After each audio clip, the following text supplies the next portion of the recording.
ना किया हरि का भजन, व्यर्थ जीवन बिताने से क्या फायदा।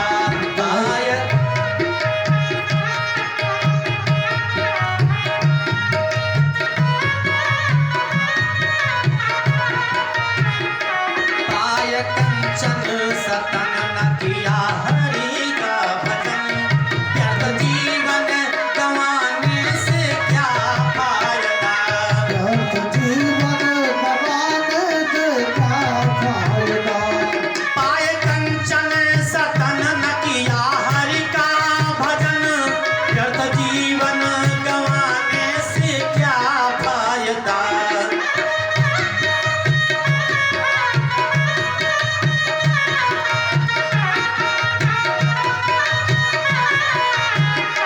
पाय कंचन ओ पाय कंचन सतन न किया हरि का भजन, व्यर्थ जीवन गंवाने से क्या फायदा।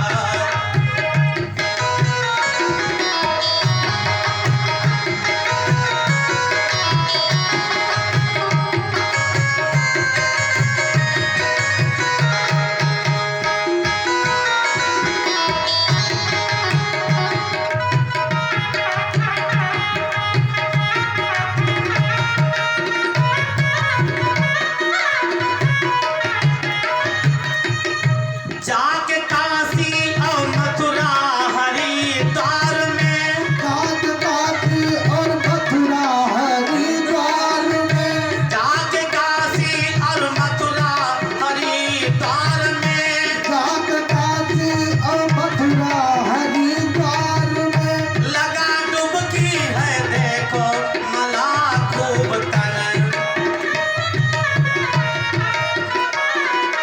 लेकिन मैल मन की गई ना, मैल मन की गई ना मला खूब तन। बाहरी सफाई कर लिया।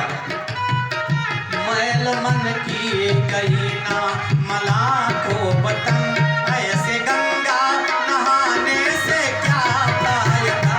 ऐसे गंगा नहाने से क्या फायदा। हरि बोल।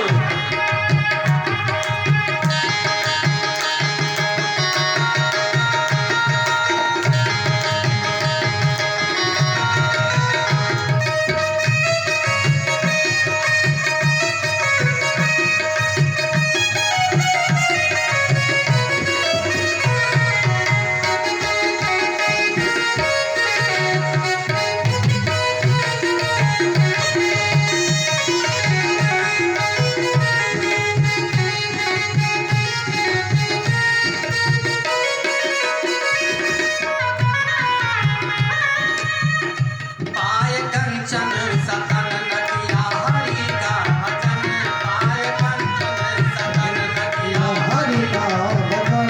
व्यर्थ जीवन बिताने से क्या फायदा। व्यर्थ जीवन बिताने से क्या फायदा। ओ व्यर्थ जीवन गंवाने से क्या। एक बार मामा भांजे दो मिलकर के मृत्युलोक में भ्रमण करने निकले। ये मामा भांजे कौन है? देवर्षि नारद और इनके भांजे का नाम है पर्वत मुनि। ये पर्वत मुनि दोनों देवलोक से इस भूतल पर भ्रमण करने के लिए निकले। लेकिन दोनों में एक बात का संकल्प हो गया था। क्या? हम मृत्युलोक में चल रहे भ्रमण करने के लिए, तो वहां कोई बात होगी, एक दूसरे से कोई छिपाएगा नहीं। फैसला तो हो गया, तय कर लिया दोनों ने, नहीं छिपाया जाएगा। लेकिन महाराज आगे चल करके होता क्या है, ये दोनों घूमते घूमते भूतल पर कुछ दिनों के बाद में राजा संजय के नगर में पहुंचे। राजा संजय के नगर में पहुंचे। उनसे पूछा भाई राजा का दरबार बता दिए। राजा साहब के साथ दरवाजे पर गए। दरबारी ने पूछा क्या बात है? बोले हम तो राजा का दर्शन करना चाहते हैं। राजा संजय को जब खबर हुई, राजा संजय ने बुलवा लिया। क्या बात है महाराज? हाँ, नारद जी ने कहा कि ये 4 महीना वर्षा ऋतु है और हम आपके यहाँ बिताना चाहते हैं। क्यों? क्योंकि वेद पुराण शास्त्र में लिखा है वर्षा ऋतु में अपने घर को छोड़ करके कहीं जाना नहीं चाहिए। जो जहां पहुंच गए उनको वहीं रुक जाना चाहिए। 4 महीना स्थान नहीं छोड़ना चाहिए। मैं भी ये चाहता हूं कि 4 महीना वर्षा ऋतु आपके यहाँ बिता दूं। बोले ठीक महाराज, स्वागत है। अब दोनों संत को नियुक्त कर दिया एक भवन में और सेवा करने के लिए राजा संजय के एक पुत्री थी, जिस पुत्री का नाम था दमयंती। दमयंती को आदेश दे दिया बाबा की सेवा करना।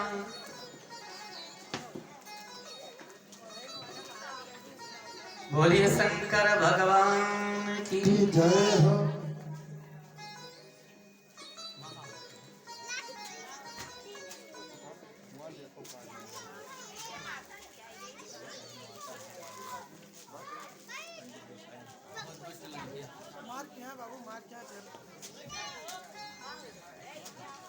बोलिए सच्चे दरबार की जय हो।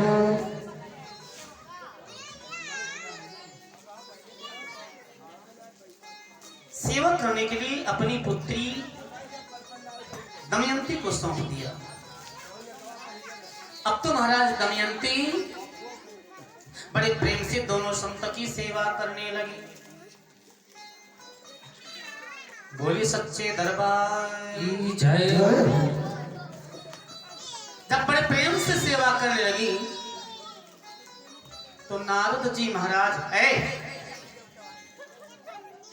महाराज मधुर स्वर से गाते थे। नारद जी बीड़ा उठा करके और गाना प्रारंभ कर दे तो क्या पूछना है? हाँ? कितना मीठा स्वर है नारद जी का। श्रीमन नारायण नारायण नारायण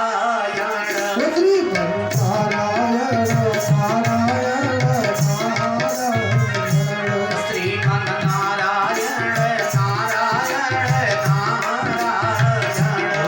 सब गाइए। श्रीमन नारायण नारायण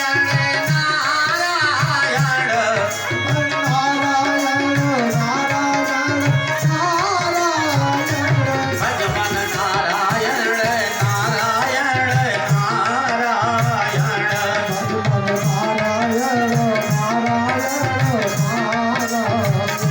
अब नारद जी मधुर स्वर से गान गा रहे थे। दमयंती के उस मधुर स्वर पर प्रसन्न हो गई। माँ की कृपा, माँ जिस पर दयालु हो जाए, क्या पूछा ना? दैत्य साधारण वेद विचारण दुष्टन को तुम ही फलती हो।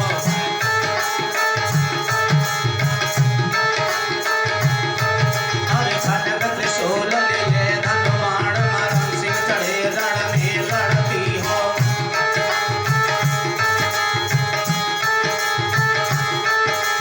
दास की देर सुनो तत्काल दया करी माय फतेह करती हो।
विकास विकास संवारन को जन जान दया की माया करती हो।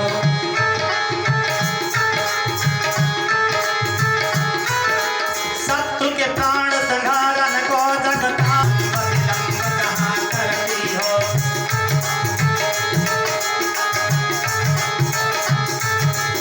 मोहि पुकारत देर भई है जगदम्ब विलंब कहाँ करती हो।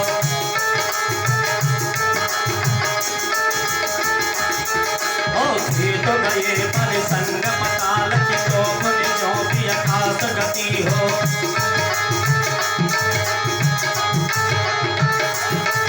और गिरिधर काम पर वही गलास की सिंधु के बिंदु की काशीपति हो।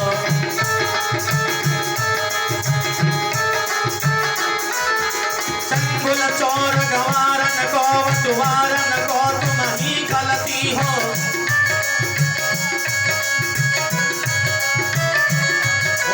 मोहि पुकारत देर भई है जगदम्ब विलंब कहाँ करती हो।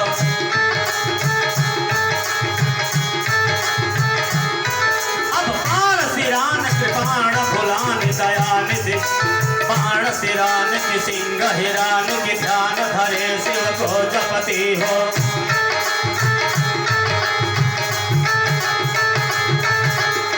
कहूँ सेवक कष्ट परोता अष्ट भुजा फल कह लड़ती हो।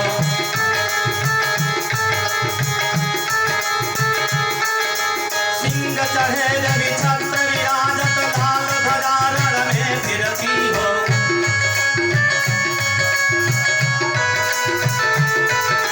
मोहि पुकारत देर भई है जगदम्ब विलंब कहाँ करती हो।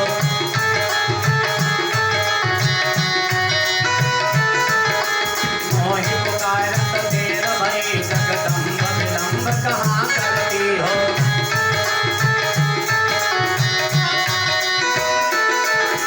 वेद तुम्हार करो विनती इतना तुम कार्य करो सुमति हो।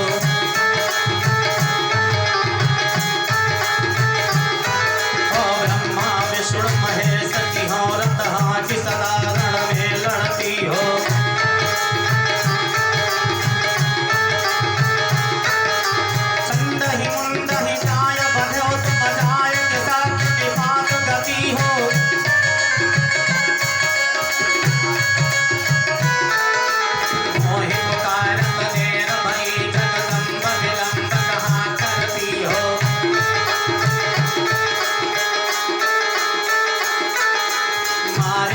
महिषासुर को हरि के दम तक तुम ही चलती हो।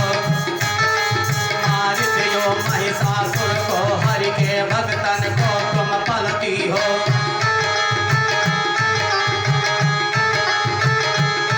मधुकैटभ दैत विध्वंस कियो नर देवन के तुम हितमती हो।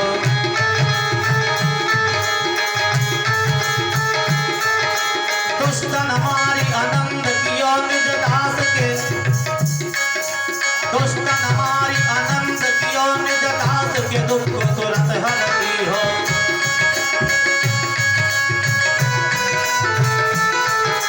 मोहि पुकारत देर भई जगदम्ब विलंब कहाँ करती हो।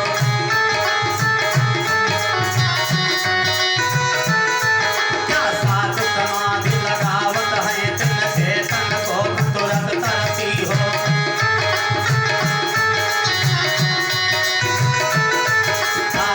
प्रताप के हो पर में तुलसी चंद की मनसा भरती हो।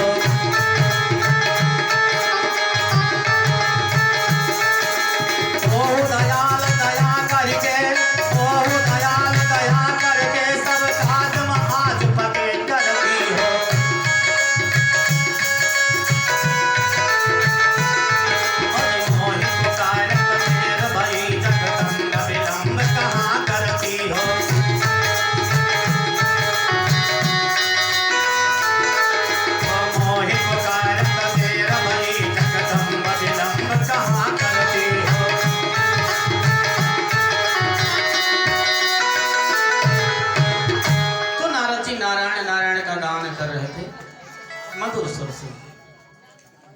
इस मीठे स्वर को सुन करके राजा संजय की पुत्री दमयंती जो थी वो देवर्षि नारद के ऊपर मोहित हो गई। जब ये मोहित हो जाती है तो दोनों संत की सेवा में फर्क हो गया। क्या फर्क हुआ? नाश्ता में फर्क, भोजन में फर्क। जिस दिन खीर बने उस दिन दो प्रकार का हो जाए, एक मीठी खीर बन जाए और एक खट्टी खीर बन जाए। बिस्तरा उल्टा सीधा लग जाए। पर्वत मुनि अपने मन में सोचते थे आखिर कारण क्या है, लेकिन एक दिन संयोग भोजन तो बढ़िया बना, खीर का पात्र ही बदल गया। खीर का पात्र बदल गया सज्जनों। मीठी खीर पर्वत मुनि को मिल गई और खट्टी खीर नारद जी को मिल गई। जैसे ये पात्र बदला तो नारद जी ने कहा आज ये भोजन, अब पर्वत मुनि ने सोचा अरे ये भोजन कैसे बदल गया। नारद जी से कहा मामा जी क्या बात है, आपकी खीर क्या खट्टी लग रही है, हमारी तो मीठी है। इसका मतलब आपने बेईमानी किया है। हम लोग जब चले थे देवलोक से तो ये नियम बना करके चले थे, संकल्प लेकर के चले थे कि किसी से कोई बात होगी वो छिपाएगा नहीं, बताएगा। लेकिन आपने मुझसे कोई बात छिपाई नहीं, बताई नहीं, छिपा लिया है।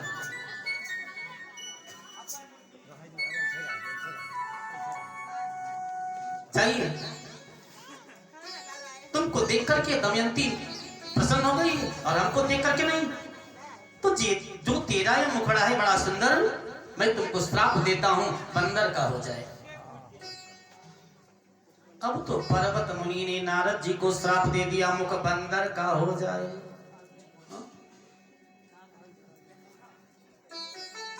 नारद जी ने कहा भानजी तैने हमको श्राप दिया, मैं भी नहीं छोड़ूंगा तुमको, ये नहीं सोचूंगा कि तुम मेरा भांजा है। जाओ हम तुमको श्राप देते हैं कि तुम मृत्युलोक में ही भ्रमण करेगा, देवलोक में नहीं जा पाएगा। एक दूसरे को श्राप दे दी, नारद जी का मुख बंदर का हो गया। लेकिन दमयंती नारद जी से मुख ना मोड़ी, जितना प्रेम करती थी उतना ही प्रेम करती रही। इससे इनके मुख से क्या मतलब, हमको तो प्रेम हुआ इनके गीत से, स्वर से, स्वर नहीं बदला है। एक दिन राजा संजय ने अपनी प्राणों से प्यारी पत्नी से कहा प्रिय जाकर के दमयंती से कह दीजिए वो विवाह के योग्य हो गई है, मैं उसका विवाह करना चाहता हूं। माता जी ने आकर के दमयंती से कहा बेटी तेरे पिता तेरा विवाह करना चाहते हैं। दमयंती ने कहा नहीं नहीं। बोले क्यों? कहा मैंने तो फैसला कर लिया है मां, मैंने प्रण कर लिया है विवाह जिसके साथ करना है उसके साथ। किसके साथ विवाह करोगी? नारद जी के साथ।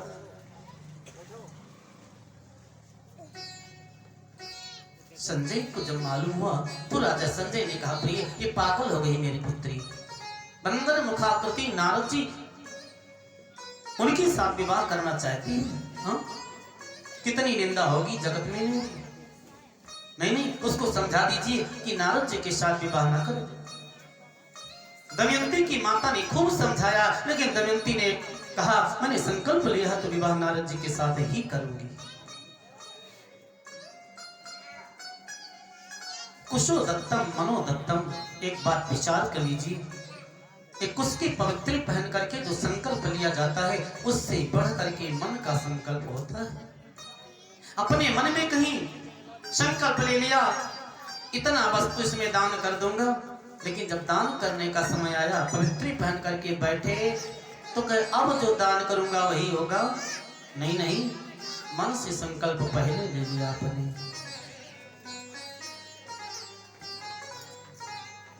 तो महाराज मानसिक संकल्प से बढ़कर के कोई दूसरा संकल्प ही नहीं है। बोली शेरा वाली मैया की जय हो।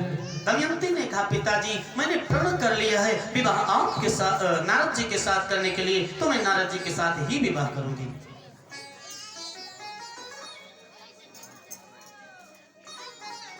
अब तो नारद जी के साथ में विवाह कर दिया राजा संजय ने।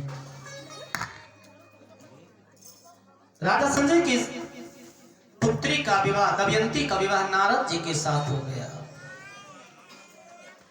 नारद जी दमयंती के साथ रहने लगे, लेकिन महाराज ये पर्वत मुनि को नहीं मालूम। पर्वत मुनि तो चले गए थे। एक दिन पर्वत मुनि ने अपने मन में विचार किया, चल करके देखे मामा का समाचार क्या है। तो जब आए यहाँ देखा, ओहो इतनी भी दुर्गति, पर बंदर का मुख हो गया, लेकिन दमयंती ने इनके साथ विवाह कर लिया। मामा मेरे अपराध को क्षमा करें और हम अपना श्राप वापस ले रहा हूं। तेरा बंदर का जो मुख है वो अब समाप्त हो जाएगा। जो अब वापस लिया श्राप, नारद का मुख ज्यों का त्यों हो गया, बंदर वाला चेहरा गायब। तो नारद जी ने कहा तेने अपना श्राप वापस ले लिया, तो मैं भी अपना श्राप वापस लेता हूं। जाइए जहां इच्छा हो देवलोक में हर स्थान पर जा सकते हो।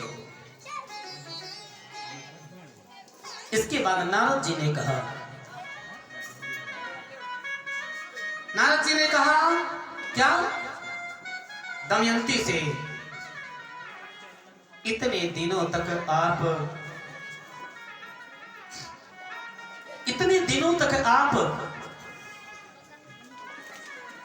मेरे साथ रही, आप भी परम धाम को जा सकती हैं।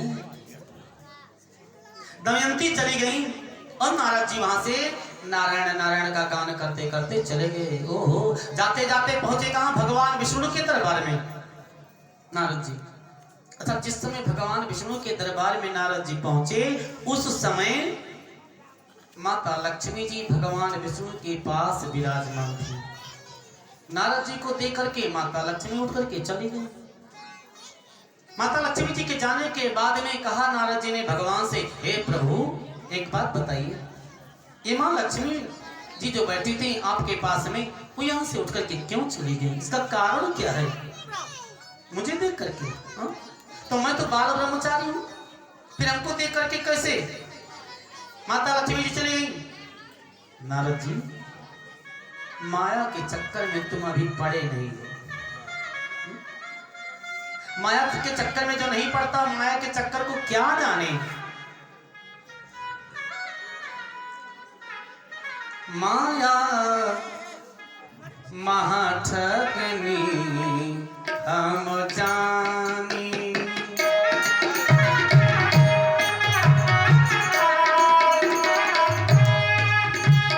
माया महाठगनी हम जानी।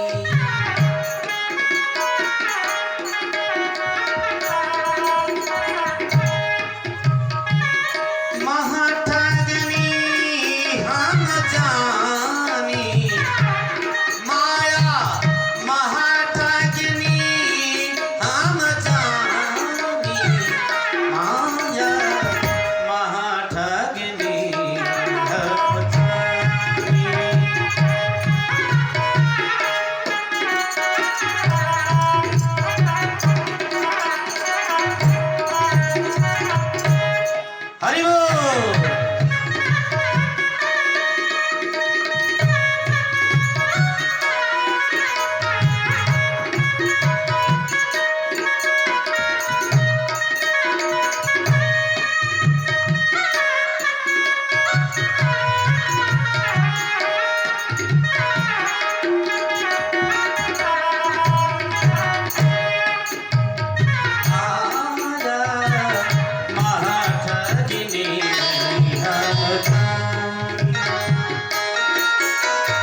आता है उससे जाकर के पूछ लीजिए। कल मैंने बताया था माया का चक्कर क्या है, पुत्र पुत्री पत्नी, एक समय माया के चक्कर।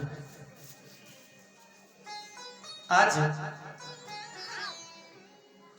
नारद जी ने कहा माया वाया मैं कुछ नहीं जानता। भगवान ने कहा अच्छा तो एक बात मेरी सुनोगे? हाँ हाँ मेरे साथ चल दीजिए। कहाँ? जहां ले चलो। नारद जी ने कहा चलो महाराज, जहां ले चलोगे वहीं मैं चलूंगा, और जहां रखोगे वहीं रहूंगा, हमें क्या करना। तुरंत भगवान ने गरुड़ जी को बुलाया। आ जाओ महाराज। आ गए गरुड़ जी। गरुड़ जी के पीठ पर भगवान विष्णु और नारद जी दोनों बैठ लिए, चल दिए। जाते जाते भूतल पर आए कानिकुब्ज नगर में। एक बड़ा सुंदर जंगल देखा, और उसी जंगल के बीच में एक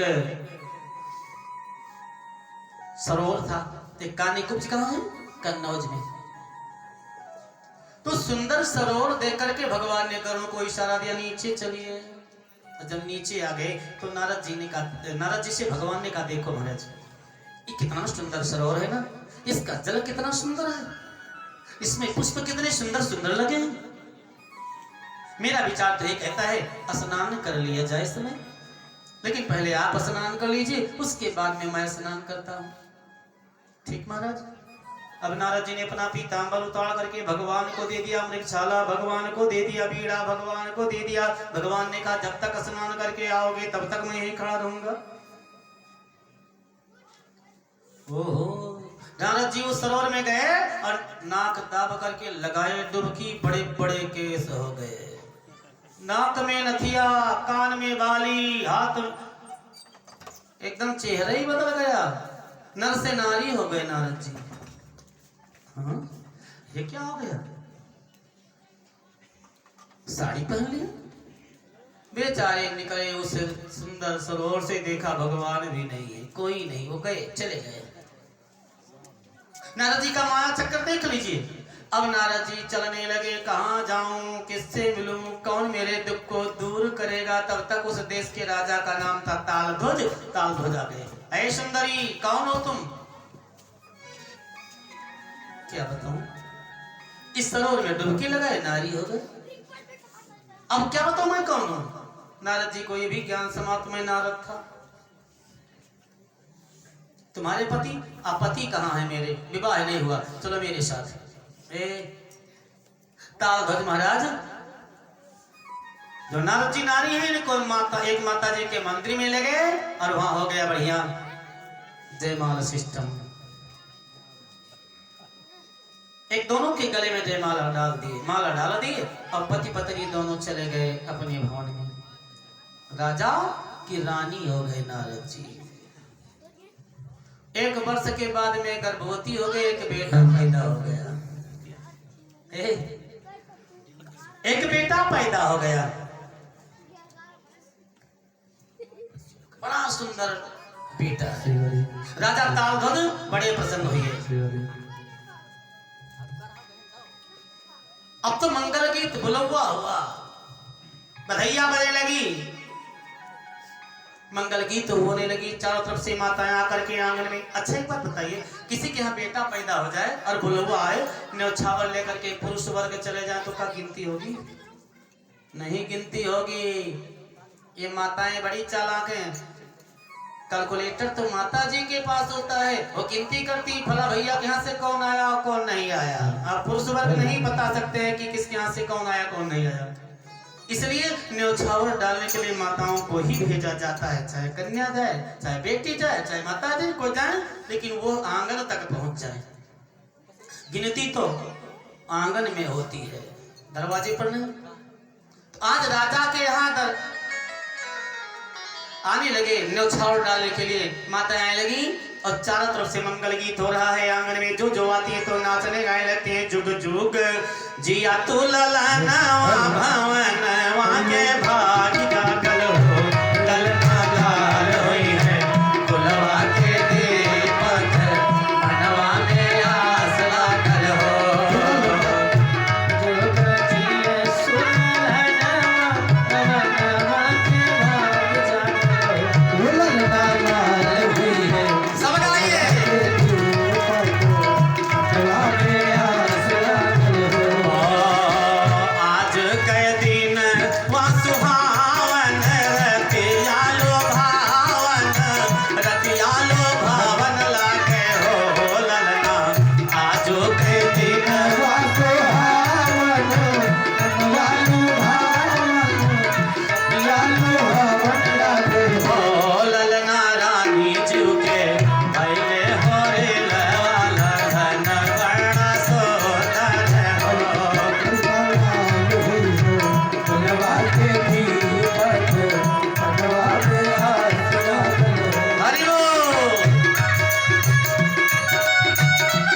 बड़े सुंदर ढंग से मंगलचार हो रहा है आंगन में, अन्योछाल हो रही है।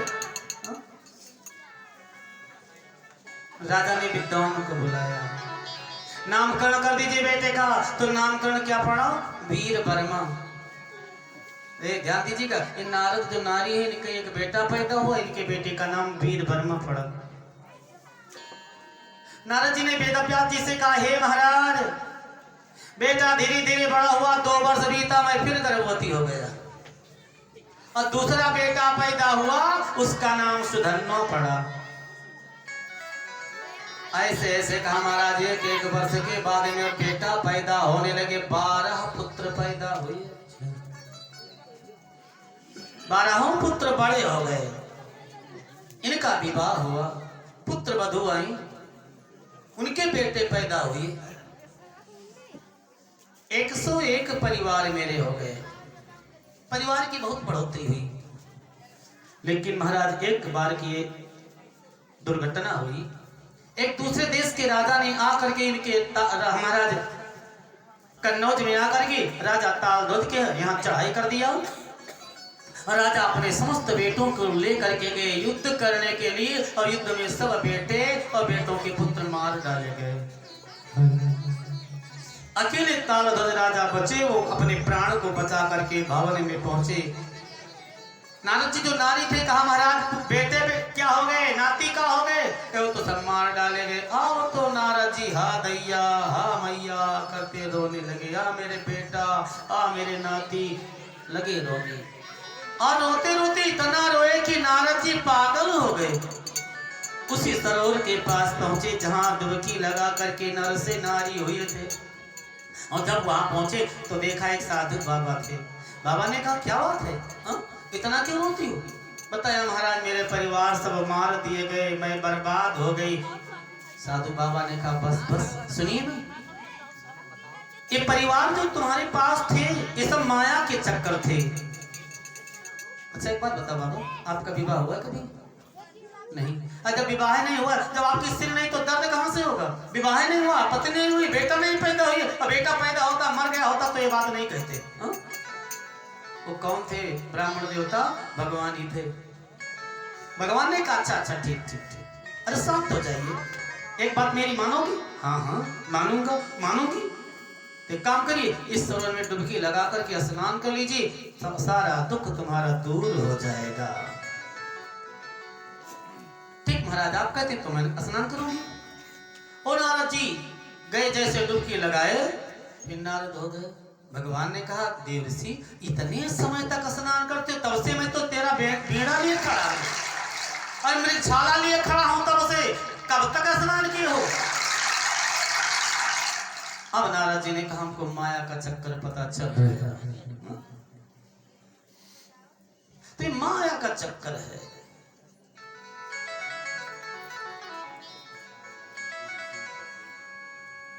इसी माया के चक्कर में पड़ करके हम लोग 84 लाख योनि है, और 84 लाख योनि में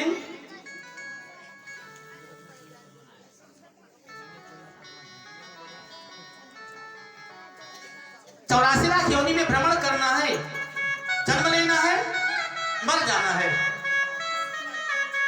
और एक बात हमेशा जान लीजिए, परफ्यूम तो सब लोग लगाते होंगे, हाँ?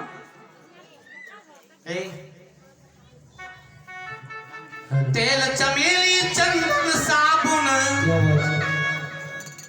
तेल चमेली चंदन साबुन, और चाहे लगा लो सेंट, जगत में कोई न परमानेंट, जगत में कोई न परमानेंट, जगत में कोई न परमानेंट, जगत में कोई न परमानेंट, जगत में कोई न परमानेंट।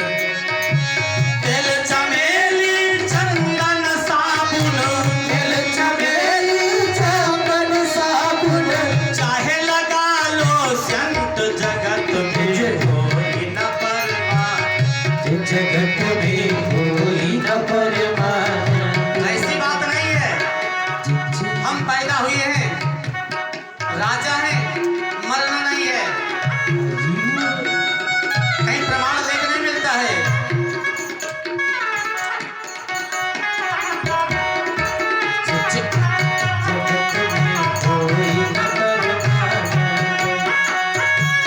आवागमन लगी दुनिया में जगत है रेस्टोरेंट। आवागमन लगी दुनिया में जगत है रेस्टोरेंट।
संसार सागर माया का चक्कर ही है। एक दिन आता है, बड़ी हंसी होती है, आनंद आता है, जाने के बाद बड़ा कष्ट होता है। वेदव्यास जी महाराज ने राजा जनमेजय से कहा कि राजन, एक बार की बात है, सूर्य वंश में एक राजा थे जिनका नाम था अरुण। अरुण के पुत्र का नाम था सत्यव्रत। सत्यव्रत का मतलब क्या हुआ? कभी झूठ नहीं बोलते थे, सत्य बोलते थे। एक बार सत्यव्रत से गलती हो गई।